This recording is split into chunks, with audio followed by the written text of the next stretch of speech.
এখন আপনার মাসের সেল কত? এখন আমার মাসে আলহামদুলিল্লাহ সেল 4 লক্ষ টাকা। 4 লক্ষ টাকা এভারেজ সেল। অসাধারণ অসাধারণ। এখনো তো জীবন পড়ে আছে, এটা 4 কোটি টাকা হবে একদিন। ইসমাইল, আপনার উদ্যোক্তা হওয়ার গল্পটা একটু শুনতে চাই। জি, আউযু বিল্লাহি মিনাশ শাইতানির রাজিম, বিসমিল্লাহির রহমানির রহিম। শুরু করছি মহান রাব্বুল আলামিনের নাম নিয়ে, যিনি আমাদের সৃষ্টি করেছেন। তারপরে কৃতজ্ঞতা প্রকাশ করছি স্যার আপনার প্রতি, যার আপনি হচ্ছে নিজের বলার মতো একটা গল্প ফাউন্ডেশন তৈরি করে দিয়েছেন আমাদের মতো ছাত্রদের জন্যে, যে আমরা হচ্ছে একটা শুরুতেই এমন একটা প্ল্যাটফর্ম পেয়েছি যে আমাদের হচ্ছে ব্যর্থতা দেখতে, মানে বড় ধরনের ব্যর্থতা দেখতে হয়নি, কারণ আমাদের সাথে ছিল নিজের বলার মতো একটা গল্প ফাউন্ডেশন। নিজের বলার মতো একটা গল্প ফাউন্ডেশন কী নেই স্যার, সব কিছুই আছে স্যার। আমি একটু শুরু থেকেই বলি। তো আমি যখন এসএসসি পরীক্ষার পরে হচ্ছে আমি যখন ঢাকায় চলে আসি পড়ালেখার উদ্দেশ্যে, তো ঢাকা চলে আসার পরে আমি বিভিন্ন মানুষের সাথে দেখা সাক্ষাৎ হয়, পরিচিত হয়। তো আমার হচ্ছে ছোটোবেলা থেকেই স্যার আমি কিছু একটা করার মানে আগ্রহ ভিতর থেকেই ছিল যে আমি কিছু একটা করব। আমার বাবা একজন প্রবাসী, যেহেতু আসলে প্রবাস জীবনে অনেক কষ্ট, ওইটা একটু হলো আমি জানি। তো আমার বাবা কখনো চায় নাই যে আমাকে প্রবাসে নিয়ে যাওয়ার জন্যে। তো শুরুর দিকে আমি হচ্ছে শহরের বিভিন্ন সুপার শপে ঘুরতাম। আমার কাছে অনেক ভালো লাগতো সুপার শপগুলো, যে আমারও যদি এমন একটা সুপার শপ থাকতো। তো আর আমি ছোটোবেলা থেকেই অনলাইনের প্রতি অ্যাডিক্টেড ছিলাম বেশি। আর 2009 সাল থেকে আমি ফেসবুক ইউজ করি স্যার, যখন আমি ক্লাস 5ম শ্রেণীতে পড়ি। তো ওই দিকটা আমি হচ্ছে খারাপ কাজে ব্যবহার করিনি। তো আমি হচ্ছে আমি অনেক মোটিভেশনাল স্পিক দেখতাম ইউটিউবে, ফেসবুকে। তো স্যার ওই জায়গা থেকেই হচ্ছে নিজের বলার মতো একটা গল্প ফাউন্ডেশনের দেখা পাওয়া, আপনার দেখা পাওয়া। তো ইউটিউবে আপনাকে খুঁজে পাই, এরপর থেকে হচ্ছে সার্চ করি নিজের বলার মতো একটা গল্প গ্রুপ। তো ওখান থেকে অ্যাড হওয়ার পরে স্যার আমি যখন আপনার সেশনগুলো দেখতে থাকি, তারপরে হচ্ছে সেশনগুলো পড়তে থাকি, তখন আসলে নিজের ভিতরে আলাদা একটা স্পিরিট তৈরি হয় যে আমি কি করছি এখন, আমার কত ভাই কাজ করতেছে, অন্য কাজ করতেছে, একজন এক এক রকম কাজ করতেছে। তো আমার ভিতরে প্রথম থেকে একটা ভালো লাগার কাজ ছিল যে আমি একটা অনলাইন সুপার শপ দিব, যেইভাবেই হোক। তো আমি, আমার ফ্যামিলি তো জানতো না যে হচ্ছে আমি একটা মেসে থাকতাম একটা কাকার কাছে। তো ওনার কাছ থেকে রাগ করে যে একটু মানে মেস থেকে বের হয়ে যাই। তো ওই সময় স্যার আমি আইডিয়া নেওয়ার জন্য 3 মাস হচ্ছে একটা সুপার শপে চাকরি করি, নাম বলবো না। তো হচ্ছে স্যার ওই আমি শুধুমাত্র আইডিয়া নেওয়ার জন্যে। এরপরে হচ্ছে যখন আমি গ্রুপের সাথে আসি, আমি এখনও কিছু শুরু করি নাই, 5ম বেস থেকে আমি গ্রুপে আসি। এর আগে থেকে ছিলাম 5ম বেসে, রেজিস্ট্রেশন করার পর থেকে অ্যাক্টিভ আছি। তো আমি আমার একটা ফ্রেন্ড নিয়ে ঢাকা শহরেই বাবার কাছ থেকে 10,000 টাকা নিয়ে ফুটপাতে হচ্ছে কসমেটিকের বিজনেস শুরু করি। তো কসমেটিকগুলো হচ্ছে আমরা কিনতাম চক বাজার থেকে, কিনে হচ্ছে এই ফুটপাতে এনে সেল করতাম। আমাদের একটা ছোট জায়গার মতো ছিল, এই কয়েক এলাকার নেতারা চালাইতো, ওখানে প্রতিদিন 200 টাকা করে দেওয়া লাগতো আর কি। তো ওখানে আমরা দেখতাম হচ্ছে আসলে অনেক প্রফিট। আর ওই সময়টা হচ্ছে আমি আসলে আমার বয়সও খুবই কম ছিল, এখনও অনেক কম বয়স, মাত্র 21 বছর। তো ওই সময় 2018 সালে আমি ইন্টার কমপ্লিট করার পরে তো আমি হচ্ছে ফুটপাতের বিজনেসটা দিয়েই আমার শুরু। তো আমি ওই সময় কসমেটিকের কানের দুল, তারপরে বিভিন্ন জিনিসপত্র এই অনলাইনে, আমার এই নগদবাজার.com আমার পেজের নাম। তো তখন থেকেই আমার এই নামটা ছিল। তো ওই পেজে আমি পোস্ট দিতাম, সেল করতাম। তারপরে হচ্ছে বিভিন্ন দোকানদারের সাথে আমার পরিচিত হতো। আইডিয়াগুলো কিন্তু আমাদের গ্রুপ থেকেই পেতাম। তারপরে হচ্ছে গ্রুপ থেকে কিছু আপনার বড় ভাই ছিল, তারপরে অনেকেই ছিল, অনেক কাছ থেকে ছবি কালেক্ট করে আমি আমার পেজে পোস্ট দিতাম, অর্ডার আসলে ওনাদের কাছ থেকেই নিতাম। তো ওই সময় আমার 2 ঈদে প্রায় আমার দুই ফ্রেন্ডের 10,000 টাকা করে 20,000 টাকা প্রফিট হয়। তো আমি অনেক অনেক খুশি ছিলাম, কারণ ওই সময় এতটুকুই আমার জন্য অনেক বড় পাওয়া ছিল। এরপরে হচ্ছে যে সময় আপনার হচ্ছে যে বাংলাদেশে ক্রিকেট ওয়ার্ল্ড কাপ আসে যে সময়, ওই সময় বাংলাদেশের জার্সি সেল করছিলাম। ওই সময় আমি আবার হচ্ছে গ্রামে বসে জার্সি সেল করছিলাম। গ্রামে কুরিয়ান সার্ভিস ছিল অনেক দূরে। তো ওই জার্সি সেল করার জন্য আবার আব্বুর কাছ থেকে আমি আপনার 15,000 টাকা নেই, মানে চালান নেই, মূলধন নেই। তো মূলধন নিয়ে আমি গুলিস্তানে স্পোর্টস মার্কেট থেকে এই জার্সি কিনে নিয়ে এলাকাতে অনলাইনে বিজ্ঞপ্তি দিই। তখন আমার সিলেট, তারপর হচ্ছে ফরিদপুর, রাজশাহী, সকল জেলায় আমার জার্সি সেল হয়েছিল। আমি হচ্ছে মার্কেটিং করতে আমাদের গ্রুপে তারপরে হচ্ছে মার্কেটিং করতাম, এই বিভিন্ন স্পোর্টসের গ্রুপগুলো ছিল ওই জায়গায় মার্কেটিং করতাম। তো ওই জায়গা থেকে আলহামদুলিল্লাহ প্রায় 20,000 টাকা নিয়ে নামছি, 20,000 টাকার মতো ছেলেছে, কারণ জার্সিতে অনেক প্রফিট ছিল। তো এই আস্তে আস্তে হচ্ছে আমার সাহস বাড়তে থাকে আমার সাথে। তো তারপরে হচ্ছে আমি আইডিয়া নিতে থাকি, নিজের বলার মতো সেশনগুলো পড়তে থাকি। আমার এত অল্প বয়সেই আসলে আমি গ্রুপটার সাথে থাকার কারণেই আমার অনেক আইডিয়া হচ্ছে পেয়ে যাই অল্পতেই, আর হচ্ছে আমার ব্যর্থতা দেখতে হয়নি। তো এরপরে আমি হচ্ছে করোনার 3 মাস আগেই ডিসেম্বরের 1 তারিখে আমি সিদ্ধান্ত নেই যে আমি আমার নিজ জেলা চাঁদপুরে চলে যাব। আর ঢাকা শহরে অনেক সুপার শপ আছে, অনেক বড় বড় অনলাইন শপ আছে, প্রতিযোগিতা দিয়ে আমি শুরুতেই মানে পারবো না। তো ওই সময় আমার একটা প্লাস পয়েন্ট ছিল, চাঁদপুরে একটা কোনো অনলাইন ভিত্তিক বা সুপার শপ ছিল না। তো চলে যাওয়ার পরে আব্বুকে অনেক কষ্টে ম্যানেজ করে, মানে আমার একটা পার্সোনাল প্রবলেম ছিল, ওইটার কারণে আব্বু আমাকে বিশ্বাস করতো না, ওইটা একটু হাইট রাখতে চাচ্ছি, শেষ দিয়ে বলবো। তো ওইটার কারণে হচ্ছে বিশেষ করে তারপরে আমার আম্মু আমাকে অনেক ভালোবাসে এবং বিশ্বাস করে। ওনার আপনার 80,000 টাকা দিয়ে ওনার 2 ভরি স্বর্ণ বিক্রি করে আমি হচ্ছে আমার এই এখন চাঁদপুরে যেটা অনলাইন সুপার শপ আছে ওইটার অ্যাডভান্স দিই। তো পরে অ্যাডভান্স দেওয়ার পরে আব্বু হচ্ছে মনে মনে হয়তো চিন্তা করছে যে আমার তো এই টাকাগুলোই লস যাবে, আমি যদি চালান না দেই। এরপরে হচ্ছে আমাকে 5 লাখ টাকা চালান দেয়। তো আমি ওই সময় অনলাইন বিজনেসের সব কিছুই আমি এই শুরু করার আগে গ্রুপে পোস্ট দিতাম, আমার ওয়েবসাইটের দরকার, গ্রুপে পোস্ট দিয়েছিলাম। আমি একটা ডকুমেন্টারি তৈরি করছি, ওইটা পরে গ্রুপে পোস্ট দিব।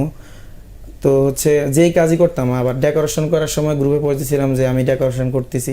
প্রোডাক্টগুলো উঠানোর পরে হচ্ছে আমি পোস্ট দিছি যে আমি আজকে দোকানের নগদ বাজারের এই মালপত্র দোকানে তুলেছি। তো এইভাবেই হচ্ছে আমি কল্পনা করি না যে করোনা নামে একটা মহামারী পৃথিবীতে বা দেশে আসবে। তো এই জিনিসটা হচ্ছে আমার জন্য সবচেয়ে বেশি প্লাস পয়েন্ট ছিল। করোনা আমার পুরা বিজনেসের টার্নিং পয়েন্ট ছিল, কারণ হচ্ছে করোনার মহামারীর সময় কেউই বাসা থেকে বের হতো না, আর চাঁদপুরে কোনো অনলাইন শপ ছিল না। তো একমাত্র ওই সময় নগদ বাজারে আমি ছিলাম, আমি অনেকভাবে মার্কেটিং করতাম। তো করোনার সময় হচ্ছে আমার বাবা আমাকে বলে যে সবাই যেহেতু বাসায় থাকে, তো এই সময় এরকম পাবলিক প্লেসে সার্ভিস দেওয়া ঠিক হবে না, তোর কত টাকা বেতন লাগবে আমি তোকে বেতন দিব, তুই বাসায় চলে আয়। আসলে বাবার আমার প্রতি অনেক মায়া, এই কারণে হচ্ছে এই জায়গা থেকে এই কথাটা বলেছিল। তো আমি ওই সময় বাসায় 2 দিনের জন্য চলে গেছি। আমি তো গ্রুপের সাথে আছি, সবাই কাজ করতেছে এই করোনার সময়, অনেকেই কাজ করছে করোনার সময়। তো আমার আসলে আমার বসে থাকতে ভালোই লাগে না, যে আমি 2 দিন যেন আমার 2 বছর লাগছে আমি বাসায় ছিলাম। তো আমি একদম একবারে বাড়ি থেকে আমি জিদ করে আবার শহরে চলে আসি, আমার জেলা শহরে চলে আসা আল্লাহর উপর ভরসা করে আমি শুরু করছি ওই সময়। তো বৃষ্টিতে ভিজে ভিজে ওই সময় করোনার সময় মানুষকে সার্ভিস দিয়েছি। এই করোনার সময় মানুষের ক্রান্তিলগ্ন সময়, মানে মানুষের মনে হৃদয়ে জায়গা করে নেওয়ার একটা সময় ছিল। ওই সময় আমি ওই সুযোগটাই কাজে লাগাইছি, যে আসলে আমার এখন অনেকগুলো হচ্ছে ফিক্সড কাস্টমার হয়ে গেছে করোনা, কারণ আমি ওনাদের বিপদে পাশে ছিলাম। আর এখন ওনাদের একটা বিশ্বাসের প্রতিষ্ঠান হয়ে গেছে নগদ বাজার চাঁদপুরের মাঝে। তো ডেলিভারিটা কিভাবে করেন? ডেলিভারিটা হচ্ছে আমার মোটরসাইকেল 2টা আছে এই চালানের ভিতরেই। পরে হচ্ছে কতগুলো ডেলিভারি হয়? প্রতিদিন হচ্ছে 5টা 6টা। করোনা মহামারীর সময় আমার পার ডে 30,000 40,000 টাকার মতো ডেলিভারি হতো। তো বিভিন্ন ত্রাণের অর্ডার পাইতাম। একদিনে আমি 70,000 টাকার ডেলিভারি দিয়েছিলাম একটা ত্রাণের। তো ওইটা আমি গ্রুপে পোস্ট দিয়েছিলাম। আমার হাইস্ট করোনা দিয়ে একদিনে ডেলিভারি ছিল 1,40,000 টাকার একদিনে ডেলিভারি ছিল। আমি ওই সময় স্যার সকালবেলা 6টা বাজে উঠতাম, ফজর নামাজ পড়েই আমি বের হতাম, আবার রাত্রে 12টা বাজে আমি করতাম, মানে বাসায় ফিরে যেতাম। আমার অবস্থা খুবই খারাপ ছিল, কারণ ওই সময় হচ্ছে আমার ছোট ভাই একটা ছিল, ও দোকান মেনটেন করতো, আর সব কিছুই আমি একা মেনটেন করতাম। পড়াশোনাটার কি হবে? পড়াশোনাটা হচ্ছে আমি মোহাম্মদপুর কেন্দ্রীয় কলেজের 2nd ইয়ারে আছি। তো আমি বিজনেস দেওয়ার পরে হচ্ছে 3 মাস পরেই করোনা মহামারী চলে আসে। এখন পর্যন্ত তো সরকারিভাবেই সবকিছু বন্ধ। তো আশা করি আমি পড়ালেখা রানিং করে যাব, আর হচ্ছে পাশাপাশি বিজনেস। তো আমার এখন আলহামদুলিল্লাহ। এখন আপনার মাসে সেল কত? এখন আমার মাসে আলহামদুলিল্লাহ সেল 4 লক্ষ টাকা। 4 লক্ষ টাকা এভারেজ সেল। অসাধারণ, অসাধারণ। এখনো তো জীবন পড়ে আছে, এটা 4 কোটি টাকা হবে একদিন। এই যে আপনি এত অল্প বয়সে ব্যবসা শুরু করেছেন এবং মাশাআল্লাহ এখন মাসে 4 লাখ টাকা সেল করছেন, এবং আপনার যে স্পৃহা বা যে চিন্তাভাবনা বা লেগে থাকার যে অ্যাটিটিউড আমি দেখতে পাচ্ছি, আপনি অনেক ভালো করবেন আমার ধারণা এটার পিছনে। আর কি কি করতে চান, মানে ব্যবসাটাকে আর কোন কোন দিকে বাড়াতে চান ভবিষ্যতের জন্য? জি স্যার, আমি আসলে প্রথমে ধন্যবাদ জানাতে চাই আমাদের চাঁদপুর জেলার হচ্ছে অ্যাম্বাসিডর এবং কোর ভলান্টিয়ার এবং গ্রুপের মডারেটর জনাব মাকসুদুর রহমান ভাইয়ের, এবং হচ্ছে আমাদের চাঁদপুর জেলার সকল সদস্যদেরকে। কারণ হচ্ছে স্যার, আমি চিন্তা করছি যেহেতু আমার বিজনেসটা চাঁদপুর ভিত্তিক, তো আমি হচ্ছে আমার নিজের ব্র্যান্ডিংটা, তারপরে হচ্ছে সব কিছুই চাঁদপুর ভিত্তিক হোক। আমি তবে এখানে একটা জিনিস আমাদের দর্শকদের জন্য এবং সবার জন্য খুবই গুরুত্বপূর্ণ একটা বিষয়, সেটা হচ্ছে যে অনলাইন গ্রোসারি শপ বলতে আমরা এখনও কিন্তু বুঝি ঢাকা, চট্টগ্রাম, মানে মেট্রোপলিটন শহরগুলো, কিন্তু চাঁদপুরের মতো একটা জেলা সদরে অনলাইন গ্রোসারি শপ করে ভালো করা যেতে পারে, সেটা কিন্তু পথ দেখিয়েছে আমি বলবো। এবং আমার ধারণা কেউ চাইলে প্রত্যেক জেলায় জেলায় তার জেলা একটা করে, কারণ এখন মানুষের আসলে সময় কোথায়, তাই না? আপনার এটা যদিও কোভিড আপনার এটা জনপ্রিয় করেছে, কোভিড তো এখনো আছে। সো আমার মনে হয় যে আমরা যদি কেউ বিজনেস প্ল্যান করতে চান এই মুহূর্তে যে আমি কি করব, আপনি কিন্তু আপনার এলাকায় একটা সুপার শপ, অনলাইনে সুপার শপ যেটা বলা হচ্ছে, গ্রোসারি শপ, যেখানে প্রতিদিনের নিত্য প্রয়োজনীয় সমস্ত জিনিস পাওয়া যাবে, এরকম কিন্তু আপনি প্রত্যেক জেলায়, আপনার জেলায় বা আপনার উপজেলায়ও ইভেন এখন মানুষ অনেক আধুনিক হয়ে গেছে। হ্যাঁ, অনেক আধুনিক হয়েছে। হ্যাঁ, জি স্যার। তারপরে হচ্ছে আমি আমার ফুললি হচ্ছে আমার পার্সোনাল ব্র্যান্ডিংটা করতে থাকি আমার হচ্ছে চাঁদপুর জেলাতে। আমি জেলার প্রতিটা মিট আপে কাজ করি স্যার। ব্র্যান্ডিং খুব গুরুত্বপূর্ণ। জি, ব্র্যান্ডিং আমি হচ্ছে টার্গেটে ছিল আমার জেলা, তো সবাই আমাকে অনেক স্যার মানে বুকে টেনে নিয়েছে এবং আমাকে সবসময় মানে উপদেশমূলক উপদেশ দিত। তো সবাই আজকে অনেকেই অনেক দূর দূরান্ত থেকে চলে আসছে এখানে, তো সবাইকে আমি ধন্যবাদ জানাই পাশে থাকার জন্য। তো হচ্ছে স্যার, সফলতা পেতে হলে আছে একটা দিক নির্দেশনা তো লাগে, আমার তো ছিল আমাদের গ্রুপ, তো এর পাশাপাশি স্যার অনেক লেগে থাকতে হবে, যেটা আপনি সবসময় আমাদের শিখান যে স্বপ্ন দেখুন, সাহস করুন, শুরু করুন এবং লেগে থাকুন। তো এই কথাটা হচ্ছে স্যার আমার আসলে সবসময় মাথার ভিতরে একটা কাজ করতে থাকে। আমার স্পিরিটটা যখন আমি গ্রুপে দেখি যে অনেকে পোস্ট করে এই লেখাটা, মানে আমার লাগছে শরীরের পশম একদম পুরো হয়ে যায়। যে আমি এখন যে সময় অলস থাকার পরে যে সময় আমি ফেসবুক ইউজ করি, ওই সময় দেখি যে আমার এক ভাই কাজ করতেছে, ডেলিভারি দিতেছে, বা উনি আপনার 1 লাখ টাকা সেল করছে বা 40,000 টাকা পোস্ট দিছে, তখনই আমার ভিতরে আমি কি করলাম এখন, তখনই আমার ভিতরে আসলে একটা চলে আসে। তো আমি আবার কাজে নেমে যাই যে আমি কি করবো, অলস সময়টা আর কাটে না। তো চাঁদপুর জেলার ভিতরে আলহামদুলিল্লাহ এখন স্যার এক নামে হচ্ছে 80% মানুষ নগদ বাজার বললেই চিনে। আর আমার সবচেয়ে বেশি ভালো লাগে স্যার, প্রথমে আমি কখনো ভাবি নাই, রাস্তাতে এখন আমি বের হলেই মানে আমার নাম কেউ জানে না, কিন্তু আমাকে স্যার সবাই নগদ বাজার বলে ডাক দেয়। তো আর আমার বাইকটাও, ডেলিভারির বাইকটা অনেক মানে সবাই চিনে যে নগদ বাজারের বাইক। তো আমি সবার কাছে একটাই বলতে চাই যে স্যার আসলে লেগে থাকার কোনো বিকল্প নাই। তো আমার হচ্ছে আপনার ভবিষ্যৎ পরিকল্পনা কি? জি, আমার ভবিষ্যৎ পরিকল্পনাটা হচ্ছে স্যার, আমি প্রথমেই আমার আমি তখন জেলা শহরে আছি, করোনার সময় আমি মাইজদি, মোহাম্মদপুর আমার ফ্রেন্ড ছিল, এবং হচ্ছে হাজীগঞ্জ এমন একটা উপজেলা, এই 3টা উপজেলা আমি ডেলিভারি করছিলাম। জাস্ট আমার ফ্রেন্ড ওই জায়গা থেকে অর্ডার নিতাম, ফ্রেন্ডের হাতে অন্য হচ্ছে আমার দোকানে কন্ট্যাক্ট করা থাকতো, ওই দোকান থেকে প্রোডাক্টগুলো নিয়ে ও ডেলিভারি করে দিত, প্রফিটগুলো ওর থাকতো। আমি চাইছিলাম যে আমার শুধু ব্র্যান্ডিংটা হোক, আমার প্রফিট দরকার না ওই জায়গা থেকে। তো আমি এখন আমার ভবিষ্যৎ প্ল্যানটা হচ্ছে আমি আগে আমার 8টা উপজেলাতে একটা করে ব্রাঞ্চ থাকা, আস্তে আস্তে হচ্ছে শহরের দিকে আসা, আর হচ্ছে আমি কিছুদিন মানে আগামী 21 সালের শেষ দিকে আমি একটা ফ্যাশনের ব্র্যান্ড চালু করতে চাচ্ছি। আর আমি ওইদিকে আমার ছোটো ভাই আছে, ওদেরকে দেখে আমি মানে ঢাকার দিকে মুভমেন্ট করতে চাচ্ছি। আর এরপরে হচ্ছে আমার আবু প্রবাস থেকে চলে আসে এগ্রো এবং হচ্ছে কনজিউমার আইটেম নিয়ে কাজ করতে চাচ্ছি। শেষ যদি কিছু আপনি বলতে চান আমাদেরকে।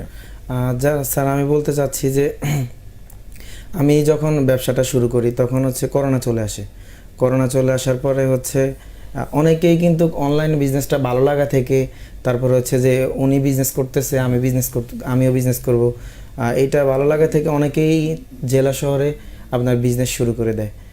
অনেক নারী উদ্যোক্তা আছে বিজনেস শুরু করে। তো আমি তখন চিন্তা করলাম আসলে এইটাও আমার আরেকটা প্লাস পয়েন্ট, সবার উদ্যোক্তা হওয়া তো আমি থামিয়ে রাখতে পারবো না, কিন্তু ওনাদেরকে আমি যদি আমার নিজের আওতায় নিয়ে আসি তাহলে হচ্ছে এটা আমার সবচেয়ে বেশি প্লাস পয়েন্ট হবে। তো আমি তখন রাইডিং সিস্টেম চালু করি। আমার যেহেতু ডেলিভারি ম্যান ছিল আর আমার বাইক ছিল, তা আমি নারী উদ্যোক্তাদের কিন্তু ডেলিভারিটা অনেক একটা সমস্যার কারণ হয়। তো তখন আমি চাঁদপুরে রাইডিং সিস্টেমটা চালু করার পরে হচ্ছে পার পার্সেল 30 টাকা করে করি। প্রতিদিন আমার না কেউ কেক সেল করে, কেউ হচ্ছে কসমেটিক আইটেম সেল করে, বিভিন্ন জনে বিভিন্ন জিনিস সেল করে। তো আমি প্রতিদিন হচ্ছে প্রায় 20 থেকে 25টা আপনার পার্সেল ডেলিভারি করতাম উদ্যোক্তাদের, নতুন। তো এটার কারণে হচ্ছে সবাই আমার সাথে রিলেটেড, মানে চাঁদপুরে যারাই অনলাইন বিজনেস করে সবাই নগদ বাজারের সাথে রিলেটেড। তো এইটা ছিল আমার একটা প্লাস পয়েন্ট। আর স্যার হচ্ছে সবকিছুই আসলে হচ্ছে নেটওয়ার্কিং। জি আপনি যদি মানুষের সাথে যে কোনো লেভেলে নেটওয়ার্কিংটা তৈরি করে ফেলতে পারেন তাহলে বাকি প্রোডাক্ট তো হলো একটা উসিলা। জি উসিলা। আসলে স্যার আমার এখন হচ্ছে বিজনেস, প্রথমে তো অনেক স্ট্রাগল করেছি। আপনার নিজে ডেলিভারি করতাম 4তলা 5তলায়, নিজের কাঁধে চাউলের বস্তা উঠে 4তলা 5তলায় উঠে দিতাম। অনেক কাস্টমার নিচে নামতে চাইতো না যে আমি অসুস্থ এই সেই। তো আমি সবসময় বৃষ্টিতে ভিজে করোনাকালীন সময় আমি স্যার ডেলিভারি করেছি। তো এখন পর্যন্ত হচ্ছে স্যার আমার আরেকটা প্লাস, আমি প্রথমে যেটা হাইড করেছিলাম যে আমার বাবা আমাকে বিশ্বাস করতে চায় না, কেন আমার স্যার কিছুদিন বিজনেসের আগে থেকে আমার একটা স্যার রিলেশন ছিল স্যার। তো আমার ওইটাও একটা আমার হচ্ছে তাড়না বলতে যে আমি ওকে পেতেই হবে। আমি আসলে এখন অনেক ভালোবাসি স্যার। আর হচ্ছে ওকে পাওয়ার জন্য আমি হচ্ছে মানে নিজে সবসময় কিছু করতে চাইতাম যে কখন নিজে ইস্টাবলিশ হব, আর হচ্ছে ওকে ওর বাসায় আমার প্রস্তাব নিয়ে যাব। তো স্যার এখন পর্যন্ত আমার বাবা আমার মানে রিলেশন মেনে নিতেছে না, আর হচ্ছে উনি প্রেমের বিয়ে কখনো মানবে না বা করবে না। নিজেকে প্রুফ করেন। জি নিজেকে প্রুফ করেন, ডেফিনেটলি মানবে। আমি বলে দিচ্ছি যে মানতেই হবে, কারণ আমরা হয় কি অনেক সময় নিজের আস্থাটা বাবা মার কাছে তৈরি করতে পারি না। আর একটা মানুষ যখন সফল হয়ে যায় তখন সবকিছু তার জন্য সহজ হয়ে যায়। সো আপনি নিজেকে প্রুফ করেন, সময় নেন, তাড়াহুড়োর তো কিছু নাই। এখনো তুমি খুবই ছোট একটা ছেলে, পড়ালেখা বাকি আছে, লেখাপড়াটা শেষ করো। সবকিছুই লাগবে, খালি ব্যবসা করলে হবে না। শ্বশুরবাড়ির লোকজন লেখাপড়াও তো দেখবে, তাই না? ছেলে গ্রাজুয়েশন করলো কিনা, মাস্টার্স করলো কিনা, সেটা করো। বিজনেসটাকে এগিয়ে নাও। একদিন তুমি মাসে 40-50 লাখ টাকা সেল করো, নিশ্চিতভাবে তোমার স্বপ্ন পূরণ হবে। আমরা দোয়া করি তোমার স্বপ্ন যেন পূরণ হয়। স্যার আমার আরেকটা কথা ছিল হচ্ছে আমাদের দেশে গত মহাসম্মেলন হয়, তখন আমি হচ্ছে মহাসম্মেলনে আসি চাঁদপুর থেকে, চাঁদপুর টিমের। ওই সময়ও চাঁদপুর টিমটা তো মানে সবাই অ্যাক্টিভ ছিল না, অনেক সবাই অফলাইনে কাজ করতো, কিন্তু সেন্ট্রালের কেউ দেখতো না। আমাদের আসলে এখনও স্যার বর্তমানে চাঁদপুরে আমাদের মানে জেলা ভিত্তিক অনেক কাজ হয়, কিন্তু কেউ তুলে ধরতে জানতো না বা তুলে ধরতো না। তো এখন যখন আপনি স্যার স্টেজে এই যে কোন জেলা কাজ করছে বেশি ডাক দিতেছেন, টাঙ্গাইল, তারপরে টাঙ্গাইল জেলাতে হচ্ছে সবাই এগিয়ে ছিল, তারপরে হচ্ছে ঢাকা, তারপরে হচ্ছে বিভিন্ন জেলার নাম। তখন আমি সহ আমার আরও কয়েকজন মেম্বার ছিলাম চাঁদপুরে। আমি অনেক আশা করেছিলাম স্যার কখন যে স্যারের চাঁদপুর বলে ডাক দিবে আর আমরা দৌড়ে স্টেজে চলে যাব। কিন্তু স্যার গত সম্মেলনে চাঁদপুর নামটা স্যার আপনি ইনশাল্লাহ আশা করি স্যার। আমরা এখন অনেক কাজ করতেছি, আর আমাদের চাঁদপুর জেলাতে হচ্ছে খুব শীঘ্রই আমরা সম্মেলনের ডাক দিয়েছি স্যার। আপনার দাওয়াত রইল, আর দোয়া করবেন আগামী সম্মেলনের জন্য প্রস্তুতি নেন এবং সেইভাবে কাজ হচ্ছে আমি মনে করি, এবং আপনাদের ভালোর তালিকায় নিশ্চয়ই আমি আশা করি আপনারা থাকবেন।